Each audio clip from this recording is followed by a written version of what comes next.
अब आइए question number 9 का फर्स्ट देखते हैं। तो क्वेश्चन नंबर 9 का फर्स्ट क्या है, साइन एक्स डिग्री।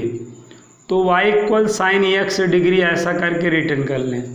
ठीक है बेटा, साइन एक्स का कॉस एक्स होता है, लेकिन एक्स बेटा उस कंडीशन में एक्स रेडियन में रहता है, यहाँ पे एक्स डिग्री में है। इस बात को आपको समझने की आवश्यकता है। ठीक है, तो अगर एक्स डिग्री में है तो आप कास नहीं बोल सकते हो। साइन एक्स का बेशक आप जानते हो कॉस एक्स होता है, लेकिन कब जानते हो, जब एक्स आपका रेडियन में रहता है तब जानते हो। तो हम पहले क्या करेंगे, एक्स डिग्री को रेडियन में बदलेंगे, तभी हम डिफ्रेंशिएट कर पाएंगे। ठीक है, तो रेडियन में कैसे बदलेंगे, ऐसे बदलेंगे। हम लोग क्या जानते हैं, 180 अंश पाई रेडियन के इक्वल होता है। तो यहाँ से एक अंश करेंगे तो क्या आएगा, पाई अपान 180 आ जाएगा। जैसा कि आप जानते हैं बेटा, अगर 5 पेन 25 रेट में है तो 1 पेन का रेट क्या होगा बताएं, 25/5 मतलब 5 रुपीज़ आएगा कि नहीं बोलें।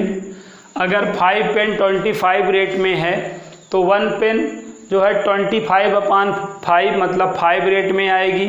अब इसी तरह अगर हमसे कोई कहे 20 पेन का रेट बताओ, तो हम 5 × 20 करके 100 रुपीज़ बता सकते हैं। आई होप आप इस चीज़ को समझते होंगे। तो सेम प्रोसेस से यहाँ पे भी सॉल्व करना है। 180 अंश में बेटा अगर पाई, तो एक अंश में पाई अपान 180, एक के लिए हमेशा डिवाइड कर दिया जाएगा। अब इसी तरह अगर मैं आपसे कहूँ 10 डिग्री तो 10 पाई अपान 180 हो जाएगा कि नहीं। अब इसी तरह मैं कहूँ 10 डिग्री तो यहाँ पे क्या हो जाएगा, 10 पाई अपान 180। इसी तरह अगर मैं 50 डिग्री बोलूँ तो 50 पाई बटे 180 हो जाएगा। इसी तरह मैं 200 डिग्री बोलूँ तो 200 पाई बटे क्या हो जाएगा, 180 हो जाएगा। इसी तरह अगर मैं x डिग्री बोलूँ तो ये पाई x अपान 180 हो जाएगा। आई होप ये चीज़ क्लियर हो गई होगी। अगर हमें एक का पता हो तो फिर चाहे जितने का निकालना हो मल्टीप्लाई कर दिया जाता है। अगर एक पेन का रेट मालूम है, हमें अब चाहे जितने पेन का रेट निकालना है मल्टीप्लाई कर देंगे 1 वाले में। तो हमें 1 डिग्री में पाई अपान 180 होता है, मालूम हो गया था। तो 10 के लिए मल्टीप्लाई हो गया, 50 के लिए मल्टीप्लाई हो जाएगा, 20 के लिए मल्टीप्लाई हो जाएगा। इसी तरह अगर x डिग्री आएगा तो x भी मल्टीप्लाई कर देगा, तो पाई x अपान 180 हो जाएगा। तो सबसे पहले हमें क्या करना पड़ेगा, जहाँ पर x डिग्री है रेडियन में चीज़ों को रिटर्न करना पड़ेगा, क्योंकि रेडियन में रिटर्न करेंगे तभी डिफ्रेंशिएट कर पाएंगे। अब हम यहाँ पे after differentiate with respect to x वाली लाइन चिपका सकते हो। अब ये y को क्या रिटर्न कर दिया जाएगा, dy/dx, और यहाँ पर d/dx sine pi x upon 180। I hope यहाँ तक समझ में आ गया होगा। अब आपको दिक्कत कहाँ हुई बताइए, हम किसका जानते हैं भाई, साइन से रिलेटेड हम किसका डेरिवेटिव करना जानते हैं, हम साइन x का जानते हैं। यहाँ पे x रेडियन में रहता है। ठीक है, तो साइन x का हम क्या जानते हैं, कॉस x।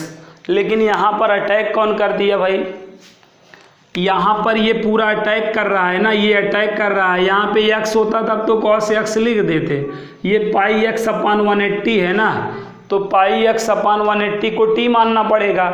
अगर आप सम टाइम के लिए t मान लें तो आपको क्या दिख रहा है, साइन t।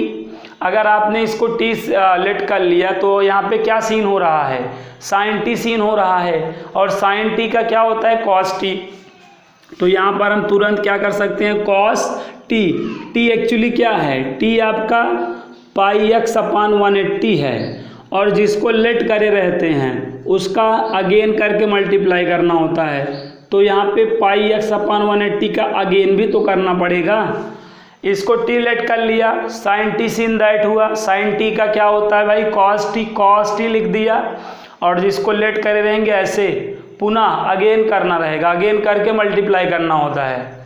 तो भाई देखो ये किसके इक्वल है, ये किसके इक्वल है, x डिग्री के इक्वल है। पाई x अपान 180 किसके इक्वल है, x डिग्री के। और यहाँ पे आप ना डिफ्रेंशिएट करोगे तो पाई अपान 180 बाहर हो जाएगा। पाई अपान 180 बाहर हो जाएगा। क्यों बाहर हो जाएगा? क्योंकि कांस्टेंट है। पाई अपान 180 बाहर हो गया क्योंकि कांस्टेंट है। और ये बताएं इसका क्या हो जाएगा? 1 हो जाएगा।